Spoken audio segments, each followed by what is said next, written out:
Okay, so you know how when you watch a Batman cartoon, whoever he's fighting, whether it's the Joker, the Riddler, or the Penguin, all the goons or henchmen are always dressed up in the same silly outfits. Haven't you always wanted that tiny little detail adapted to live action movies?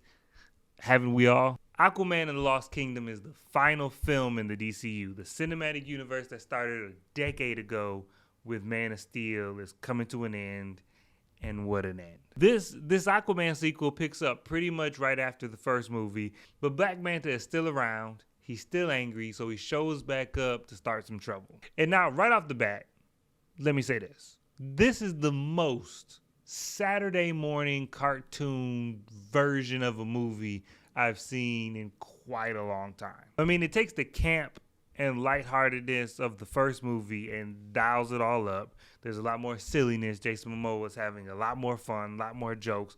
All of that is in full force. And Yahya Abdul-Mateen's Black Manta is somehow he figured out how to be more mustache twirly of a villain and more one-dimensional than the first movie. I didn't think it was possible, but he achieves it. And honestly, the framework of this movie is pretty similar to the first one. When trouble starts, Arthur has to leave Atlantis and go on an adventure on land in order to try and stop it. It's just in the first movie, he was with Mira and they were bonding and getting closer, and that was, you know, the love story of that adventure. In this one, he's going on the adventure with his brother, so their dynamic and their relationship is what's getting, you know, delved into this time around. But the action is good. The fight scenes and the action scenes in this movie are good. They're well done. The CGI is good. No scene in this movie is as good as the Grease scene in the first movie.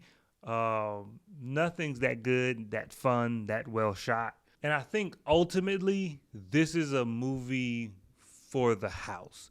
I can't really bring myself to recommend it to go to the theater. Nothing about this movie really necessitates a theater viewing. I think you would be more dissatisfied with the movie if you paid for tickets to go see it.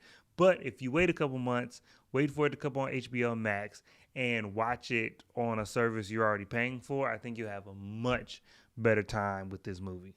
But that's just my 2 cents. What do you think about this movie? Are you excited to see it? Are you going to see it? Have you already seen it? What are your thoughts about it?